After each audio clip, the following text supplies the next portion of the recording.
जब आप एक फर्स्ट जनरेशन लॉयर होते हैं तो आपको हजारों लोग ऐसे मिल जाते हैं जो कहते हैं it is very difficult to make in the top 10%, 5% of the advocates in the country. आपको पता होना चाहिए कि आप क्या काम कर रहे हैं, because hard work will not give you everything, smart work will give you. क्योंकि आज के टाइम पे सर फ्लूक से, गलत काम से success is very easy. Professional life और पर्सनल लाइफ को अलग करके रखिए, ठीक है। आपको क्या पता सर, जो वो वकील है कैसे क्लाइंट को लेकर के आता है, किस तरीके से वो कोर्ट में ला रहा है, कैसे कैसे उसने जो है चीज़ों को मोल्ड अप किया है, किस तरीके से केस बनाया है, आपके सामने वो आर्गुमेंट जब प्रेजेंट कर रहा है, ठीक है, तो आप उसके प्रैक्टिकल अप्रोच को कैसे समझ पाइएगा। हाईएस्ट पेड एडवोकेट कितना चार्ज करते हो? जो हरी साल्वे हैं, जो हमारा पाकिस्तान में जो मैटर हुआ, उसके लिए 1 रुपया चार्ज किया। उनको पता था देश का मैटर है। अपॉर्चुनिटी सबके पास आती है, ग्रैब सब लोग नहीं करते हैं। A very good evening to all of you. My name is Debashish Pandey और आज हम एक बहुत ही इंपॉर्टेंट और कह सकते हैं बहुत ही इंटरेस्टिंग सेशन आपके लिए लेके आए हैं। हमारी पॉडकास्ट के सेगमेंट में आज हमारे साथ जो गेस्ट हैं उनके लिए इंट्रोडक्शन के लिए तो मैं बातें आपको बताऊंगा, लेकिन उसके अलावा मेरी जब उनसे मुलाकात हुई और मैंने उनसे बातचीत करी और हम अपने पॉडकास्ट का पूरा सेशन डिसाइड कर रहे थे, तो उनकी जो लाइफ जर्नी है वो इतनी इंस्पायरिंग थी कि मुझे लगा कि ये बात, इनकी लाइफ स्टोरी और इनके जो स्ट्रगल्स थे और स्ट्रगल के बाद जो सक्सेस है, वो हर एक लॉ स्टूडेंट्स के लिए जानना बहुत ज़रूरी है, भले चाहे आप किसी भी फील्ड ऑफ लॉ में अपनी एक्सपर्टीज कर रहे हो। हालांकि स्पेशली अगर आप लिटिगेशन में हैं, अगर आप फर्स्ट जेन लॉयर्स हैं, तो मैं ये कहना चाहूँगा कि जब आप एक फर्स्ट जनरेशन लॉयर होते हैं तो आपको हज़ारों लोग ऐसे मिल जाते हैं जो कहते हैं it is very difficult to make in the top 10%, 5% of the advocates in the country. But बहुत ही कम आपको 5-10 लोग ऐसे मिलेंगे जो आपको कहेंगे कि मैं फर्स्ट जेन लॉयर था and I have been there and I have done that and how it is done, ये हम जानेंगे आज अपने गेस्ट एडवोकेट कुशल कुमार जी से, who is an advocate at the Supreme Court of India. Important उनके बारे में that he has been awarded और nominated as a top 50 future legal leaders by the Indian Business Law Journal for the year 2023। 10 साल पहले इन्होंने वकालत शुरू करी और 10 साल के अंदर ही is considered as one of the top 50 advocates in the country. So very warm welcome sir to it's a matter of great pleasure to have you sir. Thank you so much. So sir starting करेंगे हम आपकी journey से, और journey के साथ साथ जो आपका स्ट्रगल था और जिसके थ्रू आप you have made it so far. I completely understand, पिछले पॉडकास्ट में भी आपने बोला कि that's not 100% success for you, but from where you started और वहाँ से कैसे आप यहाँ तक आए, इस जर्नी को सर ब्रीफ में डिस्क्राइब करिए। Starting from a small town in Bihar, coming to Delhi, not knowing anyone, कोई कॉन्टैक्ट्स नहीं, कोई बैकअप नहीं, और now you are standing here जिसमें आपकी बहुत सारी चीज़ें हैं सर। देखिए, जब आप छोटे जगह से आते हैं ना, तो आप बड़े एस्पिरेशंस तो लेके आते हैं, बड़े एम्बिशंस भी लेके आते हैं, बट जो है आपको पता होता है कि इतना इजी नहीं होगा ये जर्नी। करेक्ट। तो पटना में थे, पटना से निकले, देहरादून से पढ़े और दिल्ली में वकालत शुरू करी। अच्छा करना था वकालत में, और अपने को पता था कि Delhi is a major place जहाँ पे हम कर सकते हैं इसको। तो उस चीज़ को मैं विजुलाइज़ करके और अपने विजन में रख के उस हिसाब से काम किया। और मतलब मैं ये नहीं कहूँगा कि जैसे मतलब इट्स वेरी इजी टू से कि यार मैं ये सोच रखा था या लोगों को मुझसे उम्मीद थी या ये था। मैं कहूँगा ऐसे 0.5% लोग होंगे, 0.1 भी नहीं, 0.5, जिनको उम्मीद था कि हम लोग इतना कुछ करेंगे, ठीक है। क्योंकि ऐसे जगह से आ रहे हैं और इतना अनफॉर्चुनेट इंसिडेंट वगैरह रहा है लाइफ में। जी। अपने आप को स्टेबिलिटी दे करके यहाँ तक पहुँचाना ईजी नहीं रहता है किसी के लिए भी, हमारे लिए भी ईजी नहीं था। बट मुझे लगता है कि अगर आपको पता होगा ना कि आप लाइफ में क्या करना चाहते हैं, अगर आपको पता है कि यार मैं ना नॉर्मली नहीं रहना चाहता हूँ और मैं ना जो भी स्ट्रगल्स हैं मैं उसके लिए हमेशा सरकार को या हमेशा समाज को नहीं कोसना चाहता हूँ, तो आप मेहनत करेंगे। Okay. और तब आप जब मेहनत करेंगे ना, तो you will be completely dedicated and sincere towards your work. जिसके हिसाब से मैं सिंसियर हूँ। और मुझे पता था कि मैं जब दिल्ली आ रहा हूँ, तो दिल्ली में वकालत करने जब आया था, तो मुझे पता है जो लिटिगेशन है एक ग्रेजुअल प्रोसेस है। आप यहाँ पे स्पॉन्टेनियस ग्रोथ नहीं सोच सकते हैं। करेक्ट। बिल्कुल ग्रेजुअल प्रोसेस है, धीरे धीरे करके पहाड़ बनाना पड़ता है। धीरे धीरे करके पहाड़ बना रहा हूँ, आगे भी इसी में रहना है। अच्छी बात यह है कि कोई रिटायरमेंट नहीं है। अच्छी बात यह है कि शायद जितने बड़े होते जाएंगे शायद उतना मॉनेटरीली सक्सेसफुल होते जाएंगे. लाइफ में सक्सेसफुल होना हो I don't know, but monetarily yes we can succeed that way. Correct sir. तो पहली चीज़ तो ये आप हमारे स्टूडेंट्स के लिए, हमारे लर्नर्स के लिए आया जो प्रैक्टिस करना चाहते हैं कि भाई पहली चीज़ तो आपको समझनी है लिटिगेशन एक ग्रेजुअल प्रोसेस है और दूसरे को ब्लेम नहीं करना है. सर का जैसे हमने बताया था कि इनका अपना एक लाइफ स्ट्रगल था, बट सर एक इंपॉर्टेंट पॉइंट है कि जब भी आप इतनी बड़ी जर्नी के लिए जाते हो जो कि आपने बताया ग्रेजुअल है, टाइम टेकिंग प्रोसेस है, तो there are ups and downs in life. कई बार ऐसा लगेगा things are not working out and that happens in every sphere of life wherever you are कि bro it's not happening, let's quit. तो what is the thing at that point of time that kept you going? देखिए बड़ा important सवाल है ये important सवाल इसलिए है ना बिकॉज ये जो कंटिन्यूटी है ना ये आप बहुत पहले से बनाते हुए आते हैं. क्या होता है, आप अच्छा सर्कल रखते हैं, अच्छी दोस्ती रखते हैं, ठीक है. करेक्ट. आप जो है उस दोस्ती में ही ना आप बहुत भरोसा जनरेट करते हैं. एक ट्रस्ट फैक्टर जो है ना वो बहुत इंपॉर्टेंट चीज़ है किसी भी इंसान के लाइफ में, कि आपकी बात को लोग एक्सेप्ट करें और उसको जो है वैल्यू करें. तो आप उस चीज़ को वैल्यू करवाते हैं, धीरे धीरे आप आगे बढ़ते हैं.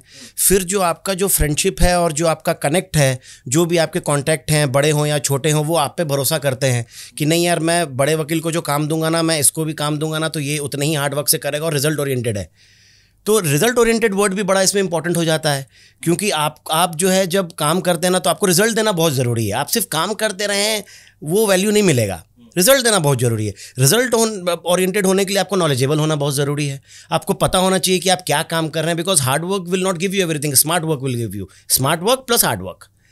जब आप काम करते हैं इस जर्नी में ना, जो आपके फ्रेंड्स हैं, जो आपके कॉन्टैक्ट हैं, जो आपके फैमिली हैं या जो लोग आपको जानते हैं, धीरे धीरे ना आप उनसे कांटेक्ट आपका बनता चला जाता है. When you do their work perfectly, sincerely, dedicatedly, और आप ना उस समाज में फिर ढलने लगते हैं. आपको ना लोग देखने लगता है कि नहीं यार ये ट्रस्टवर्दी आदमी, मैं उसको कोई काम दूंगा ना तो ये जनरली उस पर काम करेगा. जैसे एक बड़ा मतलब छोटी सी आपको एक कैजुअल बात बताता हूँ. क्या है कि आप जैसे ना जब आप लड़ाई करने जाते हैं, मान लीजिए कि कॉलेज में लड़ाई हो गई आपकी जी, आप लड़ाई करने जाते हैं. उस लड़ाई में ना 10 आदमी अगर आपके साथ लड़ने जा रहे हैं ना, तो उसमें से 2 आदमी होता है ना जिसको आप पे भरोसा होता है कि यार मैं अगर पिट रहा हूँगा ना तो ये मेरे साथ खड़ा रहेगा. करेक्ट.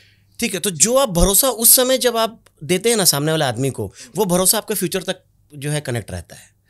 तो वो भरोसा ना बड़े एक स्मॉल लाइफ से, एक बड़े यंग एज से ही आप बनाते चले जाते हैं.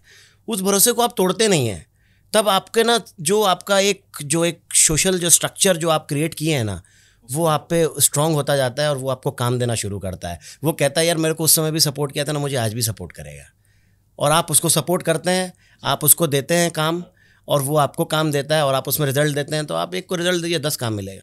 नहीं सर, ये तो कम्प्लीटली अग्रीड. मेरा थोड़ा सा डिफरेंट पार्ट इसमें ये है कि मान लीजिए कोई एक ऐसा प्रैक्टिसिंग एडवोकेट है who is very sincere with work, he is disciplined, he is hard working, he is knowledgeable, still he is not getting success.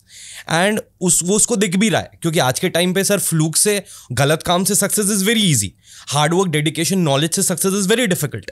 तो ऐसे पॉइंट पे वो अपने आप को कैसे मोटिवेट करे, ये मैं मैसेज चाहता हूँ सर आपसे. देखिए अभी इससे पहले मैं बोल रहा था उसमें से एक जो बात है ना आप मिस कर दी. मैंने कहा था स्मार्ट वर्क. क्या है, हार्ड वर्क के साथ ना स्मार्ट वर्क करना बहुत ज़रूरी है. कितना जल्दी आप काम करवा पाते हैं. ठीक है. मान लीजिए आपके पास कोई केस आया, ठीक है, आप उसको लेकर के ना, आपको उसको केस आना is not a big deal. Case file करा के उसमें रिजल्ट देना इज़ अ बिग डील. ठीक है. आपके पास केस आया, केस आने के बाद आपने उसको 15-20 दिन लगा दिया ड्राफ्टिंग करने में. ठीक है. आप उस ड्राफ्ट में चेंजेस करने में, फिर आपने फाइलिंग कराने में, फिर उसको ऑब्जेक्शंस क्लियर करने में, फिर फाइल कराने में, फिर वहाँ पे आर्ग्यू करने में. तो ये जो चीज़ है ना, इसमें क्या होता है ना, क्लाइंट का पेशेंस लूज़ होता जाता है. ठीक है. क्लाइंट ने आपको 2 दिन पहले काम दिया, 1 दिन में आपने ड्राफ्टिंग किया. आप ऐसे टीम रेडी कीजिए ना, आप टीम रेडी कीजिए, आप खुद भी उसमें ध्यान दीजिए, टीम को भी ध्यान दिलवाइए, और आप उसको 1 दिन में रेडी करके दीजिए, 3 दिन में फाइल कीजिए, 4थे दिन आप उसको रिजल्ट दीजिए. तो सर क्या हम इसको ऐसे कंक्लूड कर सकते हैं इस टॉपिक को, इस बात को, कि अगर किसी भी इंसान को एडवोकेसी में, लिटिगेशन में सक्सेस नहीं मिल पा रही in spite of hard work and smart work, so probably he has to work upon himself, he has to find out कि कहाँ फ्लॉज हो रहे हैं और उसको इंप्रूव करें, फिर पक्का से सक्सेस मिलेगी. मतलब देखिए अपने आप का तो फ्लॉज हर प्रोफेशन में देखना है. Correct. कि हम कहाँ इम्प्रूव कर सकते हैं, हमारा इम्प्रूविंग जो मैं अपने आप को अगर जो स्ट्रक्चर देना चाहता हूँ, सबसे पहले तो खुद को मोटिवेट करना ज़रूरी है। मैं तो हमेशा से ये बात मानता हूँ कि खुद को जो सेल्फ मोटिवेट करते रहना मतलब ज़रूरी है। अगर आप पैसा अर्न कर रहे हैं तो अपने ऊपर लगाइए, ठीक है। अगर आप समाज को देख रहे हैं तो आप पहले खुद को डेवलप कीजिए, फिर आगे को देखिए।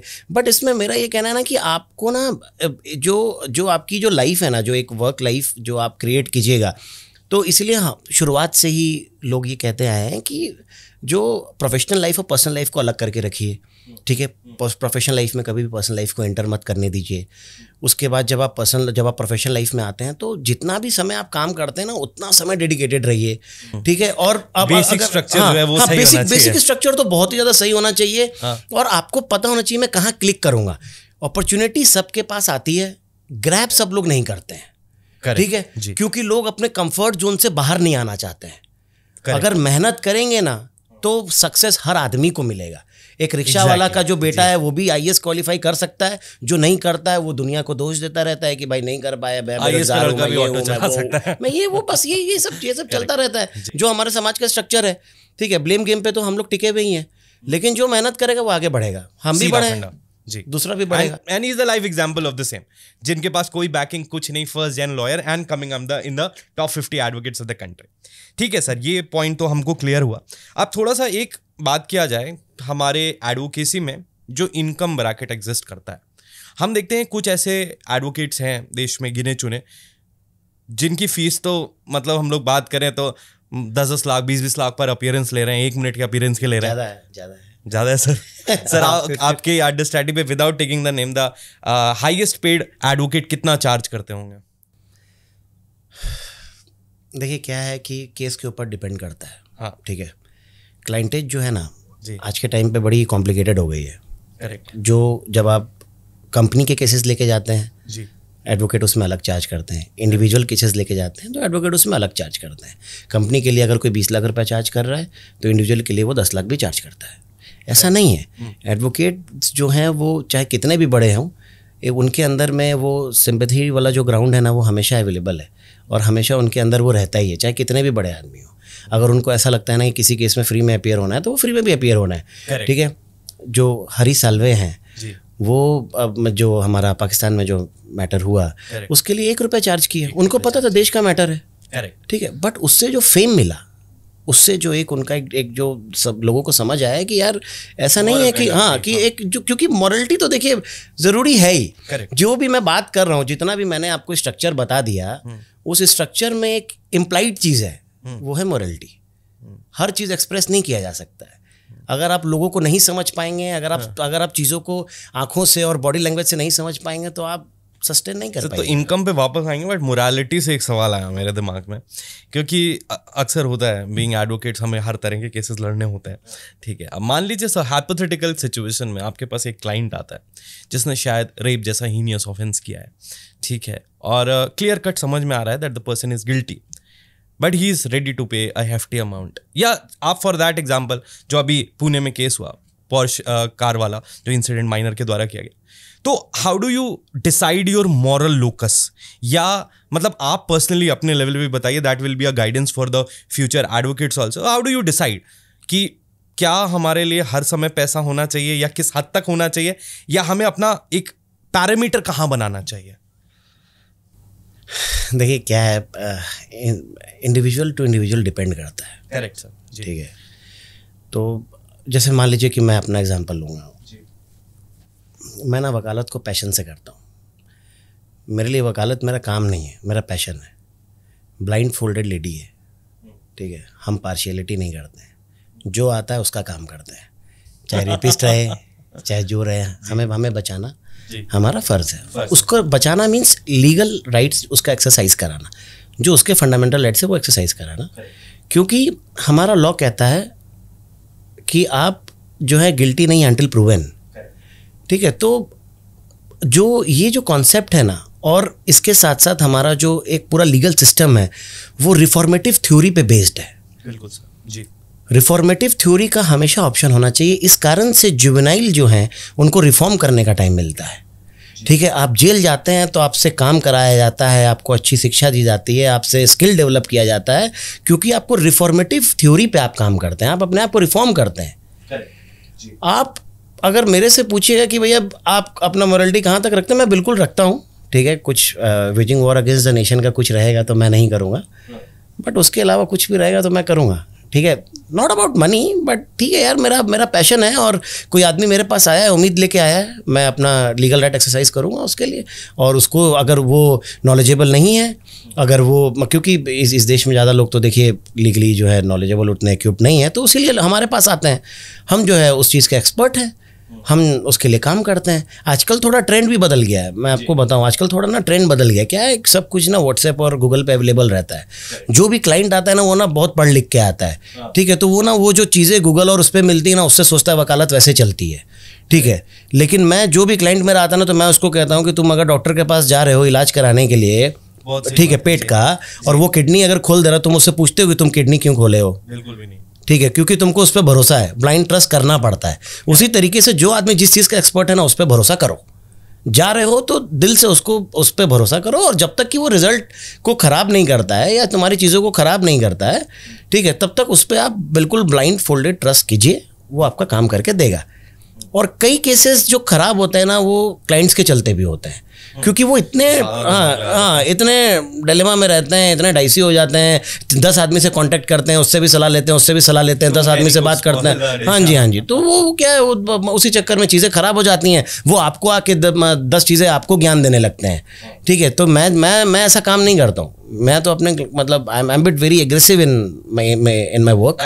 ठीक है, हाँ, नहीं, मतलब अब ये नहीं कह सकते हैं that is a need of an hour, because कई लोग जो है पॉलिश्ड हैं, पोलाइट हैं। मैं वैसा आदमी नहीं हूँ, मैं थोड़ा एग्रेसिव अप्रोच रखता हूँ अपने काम को लेकर के, और मैं चीज़ों को जल्दी रिजॉल्व करने पे भरोसा रखता हूँ। कि मेरे पास क्लाइंट अगर आज रात में आता है, मुझे कहता है कि कल मुझे ये चीज़ चाहिए ड्राफ्टेड, तो मैं कोशिश करता हूँ कि मैं रात भर में बना दूँ। इसीलिए मैंने कहा था कि मेरे लिए कोई वर्क लाइफ बैलेंस नहीं है।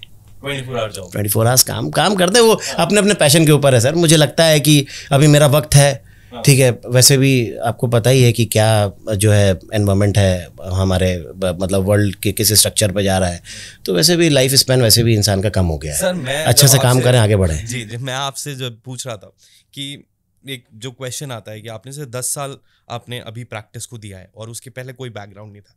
मेरा इंटेंशन ये पूछने का था कि आप कितना, how much are you making. It's not for that, it's not to make this video more कह सकते हैं trending, but the idea is कि जो लोग पहली बार वकालत कर रहे हैं उनको कम से कम ये एग्जाम्पल दिखे कि ब्रो ऐसा नहीं है लाइफ में कि the first gen can not do, and this is a live example sitting in front of you who is a testament of the fact that you can make your life very big even if you don't have any backup. अच्छा sir, आप घड़ी का आपको शौक रहता है, आप अपने घड़ी का ही प्राइस बता दिए, उससे हमारे लर्नर्स समझ लेंगे कि टॉप 50 लॉयर्स में होने का क्या मतलब होता है। लिमिटेड एडिशन वॉच है जेकब एंड को की, लगभग 5 लाख रुपए की आती है। Res Ispa Locket. So my intention is sir not anything else but just to tell them कि these are the examples that are present in our society. मैंने कहा ना, सेल्फ मोटिवेट करना ज़रूरी है। ठीक है, आप जब अपनी इच्छाएं पूरी करते हैं, जो आप ड्रीम नहीं, आप जब स्टेप बाय स्टेप ऊपर चढ़ते हैं, तो आप स्टेप बाय स्टेप जो अपना एम बनाते हैं, स्टेप बाय स्टेप जो अपना एम्बिशन बनाते हैं, उसको जब आप पूरी करते रहते हैं तो आपको अच्छा लगता है, आपको लगता है और मेहनत करें। इनकम जनरेशन की जो आप बात करें, देखिए क्या होता है ना, आप यू स्टार्ट विथ, अगर आप फर्स्ट जनरेशन है तो आप किसी के पास काम कीजिएगा, पैसा कम मिलेगा, ठीक है, बट आप कंसिस्टेंट रहिए, हार्डवर्क करते रहिए। जो मैं बार बार रिपीट करता है कि पैसा कम मिलेगा, स्टार्टिंग में पैसा कम मिलेगा। ये प्रोफेशन ही वैसा है, कोई आपको नॉलेज दे रहा है तो वो आपको ज़्यादा पैसा क्यों देगा, मतलब मेरा ये मानना है। बट नहीं मतलब नहीं स्टाइपेंड पे मेरा अंडर वैल्यूड है हमारे लॉ ग्रेजुएट्स या जो फ्रेश लॉ ग्रेजुएट्स हैं, जूनियर एडवोकेट्स, फ्रेश लॉ जो ग्रेजुएट्स आ रहे हैं उनको आप देखिए तो कि उनके पास नॉलेज कितना है। थ्योरी पढ़ के आते हैं, कोर्ट थ्योरी पे नहीं चलता है, कंप्लीट प्रैक्टिकल नॉलेज पे चलता है।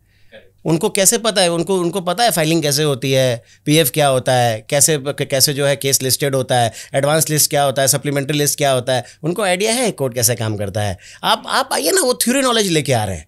प्रैक्टिकल नॉलेज जो है हमारे जो एजुकेशन सिस्टम है लॉ का, उसको थोड़ा बदलना पड़ेगा, कंप्लीट प्रैक्टिकल नॉलेज देना पड़ेगा।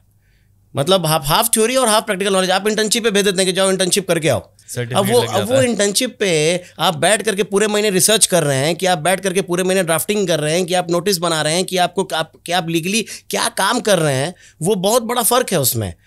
कोई वैसा ऑफिस नहीं है, आप बड़े बड़े फर्म्स में चले जाइए, आप जो है वहाँ पे पूरा मंथ आप 2 महीना 3 महीना भी काम कर लीजिए, आप अगर मान लीजिए पूरा मंथ आप रिसर्च ही करते रह गए, ठीक है, तो आप क्या मतलब आप लीगली क्या अपने आप को डेवलप किए? आपको भी तो एक सब्सटेंशियल ग्रोथ चाहिए ना। आप किसी के पास काम मांगने जा रहे हैं, तो आप जब काम मांगने के लिए जाते हैं तो आपको पता होना चाहिए यार मुझे क्या आता है। आप जो है ऑफिस में पहले घुसते हैं, पहले ही कह देते हैं कि सर मेरी सैलरी इतनी होनी चाहिए। आता क्या है तुमको, तुम्हारी सैलरी इतनी होनी चाहिए? हम भी तो फेस कर रहे हैं ये चीज। एक दूसरा साइड भी अगर समझा ठीक है, हम स्टाइपेंड नहीं मैं उस पर आ रहा हूँ। देखिए स्टाइपेंड की जब हम बात करते हैं, बिल्कुल मिलना चाहिए, मैं खुद देता हूँ, हमें नहीं दिया किसी ने, ठीक है, हम देते हैं, समझ रहे हैं, जनरेशन बदल रहा है, चीज़ें बदल रही हैं, लोग उस पर आ रहे हैं, स्टाइपेंड देना चाहिए। और क्योंकि आ रहे हैं, बाहर सर्वाइव कर रहे हैं, ठीक है, तो उनको उनका सर्वाइवल मिलना चाहिए, ठीक है, और बिल्कुल मिलना चाहिए। लोग अब चेंज हो रहे हैं, लोग दे रहे हैं, जो अभी जो अभी के जनरेशन्स हैं उसको देख के बाकी लोग भी चेंज हो रहे हैं और वो दे रहे हैं, बिल्कुल दे रहे हैं, ऐसा नहीं है कि नहीं दे रहे हैं। और हाई कोर्ट्स ने भी कई बार कहा है बीसीआई को स्टाइपेंड डिसाइड करने के लिए, कई सारे कोर्ट्स के भी ऑर्डर आते गए स्टाइपेंड डिसाइड करने के लिए। ठीक है, स्टाइपेंड देखिए यार, छोटी चीज़ों को सोच के ना आदमी बड़ा जो मोटिव है ना उसको खोते चला जा रहा है। मैं आया हूँ, मैं ये सोच लूँ कि यार मैं जैसे ही पहुँचा ना मुझे स्टाइपेंड मिलना चाहिए और ना मैं ना सर्वाइव कर जाऊँ। सर लेकिन अगर किसी के पास कम्यूट करने के पैसे नहीं है तो वो बड़ा कैसे सोचेगा? नहीं, आप वैसा ऑफिस ज्वाइन कीजिए ना, उसको कह दीजिए कि यार मुझे जो भी एक बेसिक जो मेरा नीड है वो आप पूरा करो सर, मैं बिल्कुल हार्डवर्क दूंगा। मैं आपको बता रहा हूँ, अगर आप किसी ऑफिस में आप जा रहे हैं, ठीक है, एक आप बेसिक जो है ना नीड समझिए। मैं एक ऑफिस में काम करता हूँ, मैं उस ऑफिस को 10 रुपये कमा के दूंगा तो मुझे ऑफिस 2 रुपये पे करेगा। करेक्ट, ठीक है, किसी भी इंडस्ट्री का, किसी भी इंडस्ट्री में आप मेरे ऑफिस में आ रहे हैं, आप बिल्कुल काम शुरू कर रहे हैं, आप बिल्कुल फ्रेशर हैं, आपको मैं काम सिखा रहा हूं, आप बेसिक जो नीड है उसको पूरा कीजिए, बेसिक नीड को आप आगे बढ़ाइएगा, आप मेरिटियस होइएगा। कल को मैं ड्राफ्ट अपने जूनियर को दे रहा हूं वो आप मुझे ऐसा फ्रेशर करके दीजिएगा, मैं खुद आपको वो जो है पेमेंट करूंगा कि अरे यार कोई बात नहीं, मेरा काम हुआ अच्छा, ठीक है, जितना स्पीडअप काम होगा उतना स्पीड में पैसा मिलेगा। और पैसा देने में कोई घबराता नहीं है सर। मैं अगर अपनी बात कहूँ, I am owner of a firm, मैं पैसे देने में घबराता नहीं हूँ। मेरे को जो आदमी मेरे को काम करके देगा मैं पैसे दूंगा, मेरे को काम तो करके दो। मेरे को उस तरीके से जो आप आ रहे हैं मेरे पास, आप कॉलेज में पहले घुसते हैं पूछ लेते हैं कि प्लेसमेंट क्या है कॉलेज का। अरे पढ़ो तो, टॉप तो करो, आओ तो वहाँ पे बैठो तो, स्ट्रक्चर को समझो तो। अब कॉलेज में घुसते पहले बात आप जैसे ही बैठते हैं एडमिनिस्ट्रेटर के साथ आप कह देते हैं कि प्लेसमेंट क्या है कॉलेज का।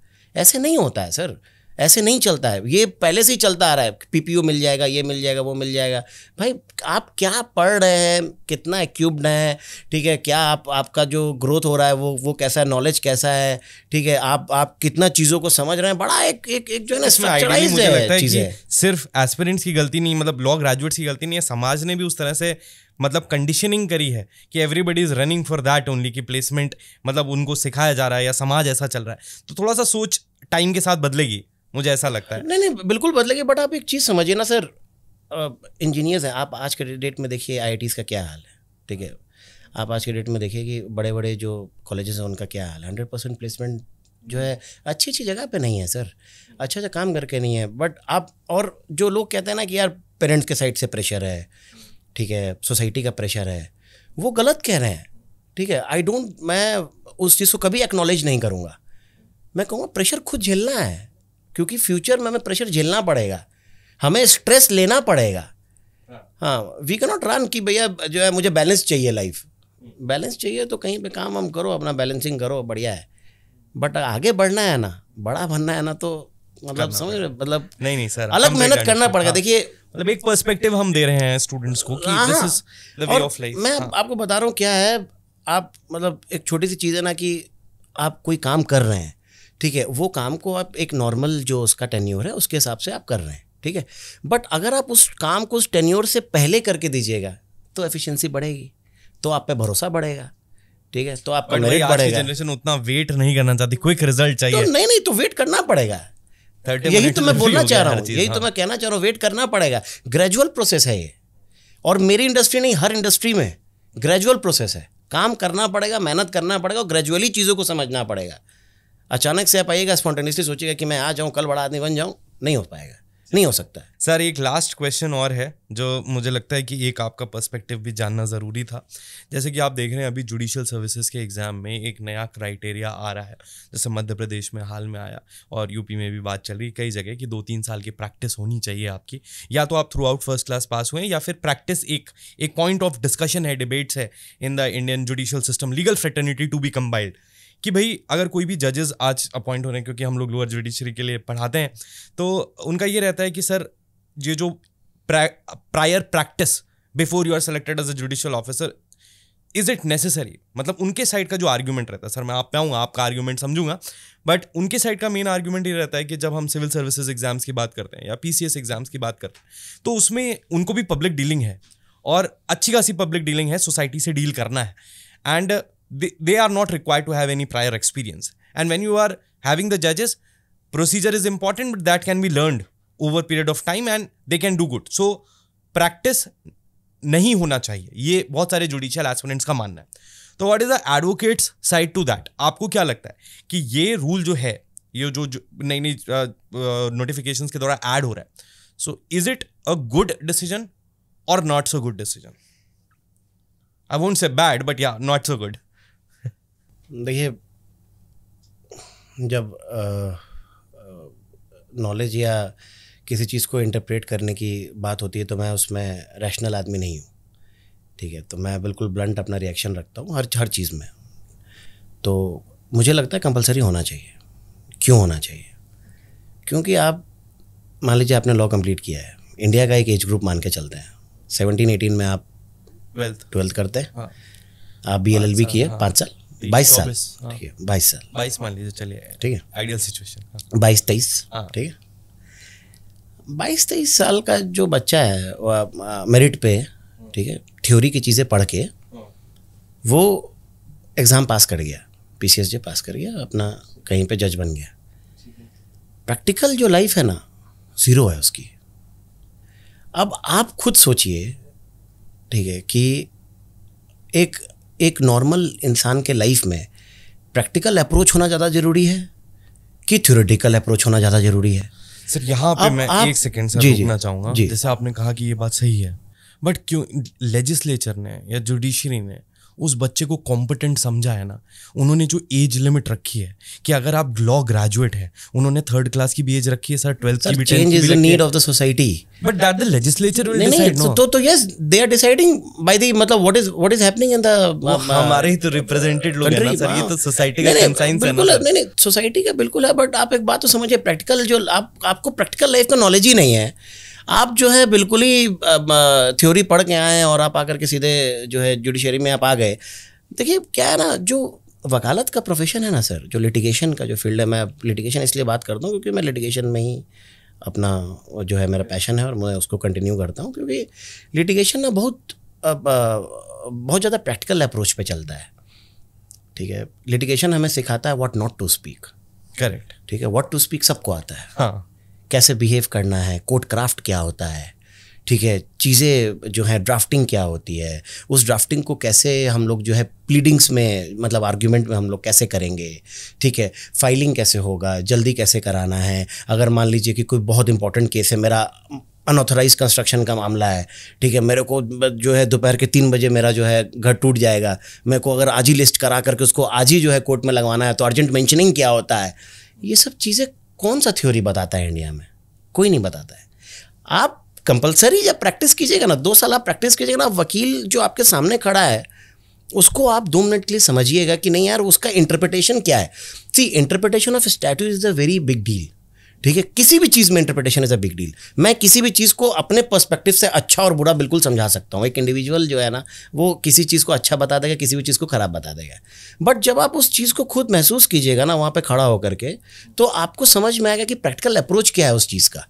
आप जो बोल रहे हैं, आपके क्लाइंट को बेल चाहिए तो वो क्यों चाहिए, ठीक है, ऐसा हो रहा है तो आज ही क्यों हो रहा है, मैं अर्जेंटली क्यों आना चाहता हूँ, ठीक है, मैं इसको इंटरप्रेट कैसे कर रहा हूँ, मैं इस लॉ को कैसे अपने केस में कैसे लागू करना चाह रहा हूँ। इंटरप्रिटेशन एक बहुत बड़ा फैक्टर हो जाता है। वो इंटरप्रिटेशन आप तभी सीखिएगा जब आप प्रैक्टिकल लाइफ में उसको यूज़ कीजिएगा। तो उसके लिए इंटर्नशिप्स है ना, वो सही से नहीं हो रही हैं। नहीं, इंटर्नशिप्स जो है ना, एक ऑफिस की इंटर्नशिप जो है वो आपको, मतलब आप समझिए ना कि आप इंटर्नशिप को अगर आप प्रैक्टिकल लाइफ में देखेंगे, एक लॉयर जब लॉ पास कर जाता है, आपको पता है जब लास्ट डे होता है ना कॉलेज का, तो उसमें ना अच्छा आदमी ये सोच रहा होता है कि यार अब क्या, ठीक है, तो वो अगर इंटर्नशिप ही अच्छे से कर रहा था तो सोच लेता कि यार इंटर्नशिप तो किया हुआ हूँ, कर ही लूंगा।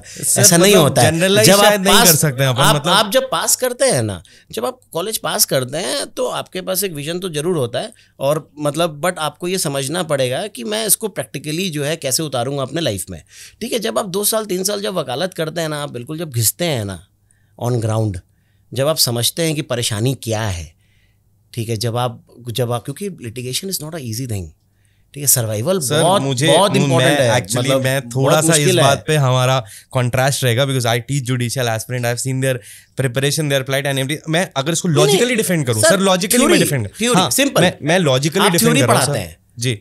बस आप ये समझ लीजिए, आप थ्योरी पढ़ाते हैं। लेकिन सर आइडिया आप मुझे बता दीजिए कि जितने आपके जुडिशियल एस्पिरेंट है वो बता दें मुझे पीएफ क्या होता है सर। सर बट उनके अंदर लीगल एक्रोनिम है कि वो 1 महीने में ये सारी चीजें समझ सकते हैं, क्योंकि उनको बहुत सारे और पैरामीटर्स पे टेस्ट किया गया है। ग्रेजुअल चीजें 1 महीने में नहीं समझ आती हैं सर। जो चीजें आएंगी सर, आप यहाँ से पास आउट कीजिएगा, ठीक है, आप यहाँ से पास आउट करेंगे, आप जो है एग्जाम दीजिएगा, आप थ्योरी में बहुत अच्छे रहें, कॉलेज में आपको जो है इंटरप्रिटेशन अच्छे से करना आता है, आप जो है चीज़ों को अच्छी तरीके से समझते हैं, आप तुरंत पास किए, इंटरव्यू दिए, आप जो है जुडिशरी पे बैठ गए, ठीक है। आपको क्या पता सर जो वो वकील है, ठीक है, वो किस तरीके से क्लाइंटेज कैसे बनता है, कैसे क्लाइंट को लेकर के आता है, किस तरीके से वो कोर्ट में ला रहा है, कैसे कैसे उसने जो है चीज़ों को मोल्ड अप किया है, किस तरीके से केस बनाया है, आपके सामने वो आर्ग्यूमेंट जब प्रेजेंट कर रहा है, ठीक है, तो आप उसके प्रैक्टिकल अप्रोच को कैसे समझ पाइएगा, ठीक है। तो जब आप 2 साल 3 साल जो मैंडेटरी है ना, मतलब जो मैंडेटरी जो हो जाना चाहिए, जिससे कि ना आपको एक प्रैक्टिकल अप्रोच का आइडिया हो जाएगा। मैं ये थोड़ी कह रहा हूँ कि आप जो है 10 साल कर दो, 2 साल मिनिमम एक क्राइटेरिया रखो कि भैया 2 साल 1.5 साल 3 साल, ठीक है, आपको वो समझ गया वकालत कैसे होती है, चीजें कैसे स्ट्रीमलाइन होता है, फिर मोमेंटम जो होता है, मतलब जब एक फ्रेश लॉ ग्रेजुएट होता है वो स्टडीज से ज्यादा कनेक्टेड होता है, और once you go to the court तो आपका फिर इंक्लिनेशन भी चेंज हो सकता है, या वो अच्छी बात है ना सर। वैसे भी लॉयर की अच्छे लॉयर की कमी है। और मैं आपको बता दूं, जो पढ़ने वाला बच्चा होता है ना, लॉयर एक ऐसा प्रोफेशन है ना सर, मतलब लॉ एक ऐसी जो कोर्स है, एक ऐसा स्टडी है, और एक इतना बड़ा एरिना है, एक इतना बड़ा ओशन है ना, जीवन भर पढ़ाई है इसमें। आप नॉलेज लेते ही रहिएगा। आप लॉ करते करते ही तो आप AOR का भी एग्जाम देते हैं, आप लॉ करते करते ही तो आप कितना कुछ कर सकते हैं। आप जुडिशरी में जाते हैं, आप जो है कॉन्स्टिट्यूशन के लिए आप MP बन जाइए, आप MLA बन जाइए, आप जो है मतलब कई हजारों ऑप्शंस हैं, UPSC दे दीजिए, ये दे दीजिए। मतलब लॉ जो है ना एक बड़ा वाइड सब्जेक्ट है, उसको आप कन्फाइन नहीं कर सकते हैं किसी भी चीज़ में।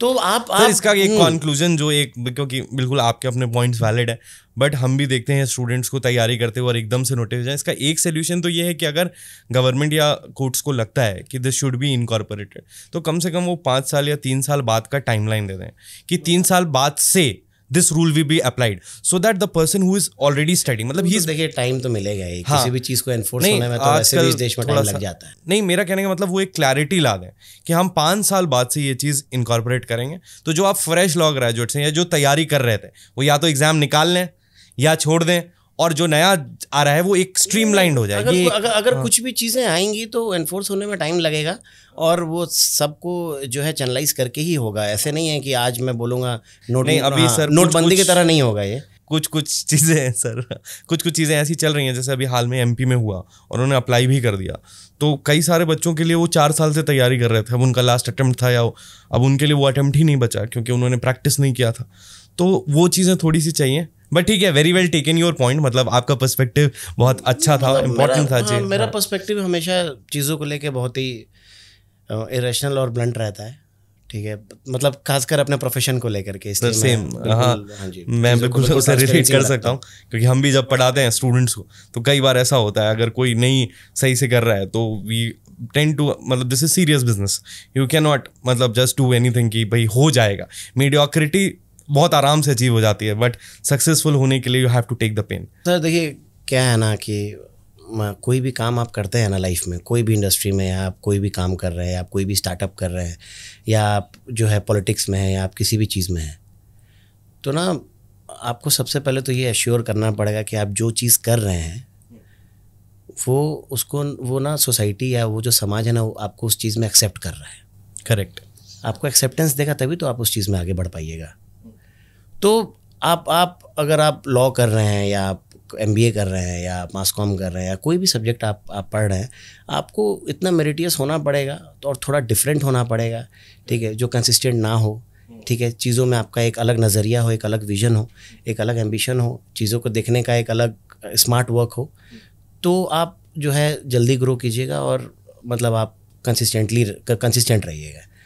Correct sir. So thank you so much sir, it was a very interactive discussion. मुझे लगता है जो हमारे फ्यूचर लॉयर्स हैं, जो एडवोकेट्स हैं, जो प्रैक्टिस करने जा रहे हैं कोर्ट में, उनके लिए ये सेशन बहुत बेनिफिशियल रहा होगा। उन्हें एक इंसाइट मिली होगी। बहुत सारे टॉपिक्स पे हमने बात करी and we try to understand the views दोनों साइड से। और सर की बहुत सारी बातें शायद बहुत सारे लोगों का लिए एक बहुत इंपॉर्टेंट लाइफ चेंजिंग इवेंट हो सकती हैं, या इनका जो एग्जाम्पल है वो आपको हेल्प कर सकता है in order to be success in your life. So that's all for the day. Thank you so much, sir, for being our guest. This was really nice, and we are highly obliged for your presence, sir. Thank you so much, everyone. Bye-bye.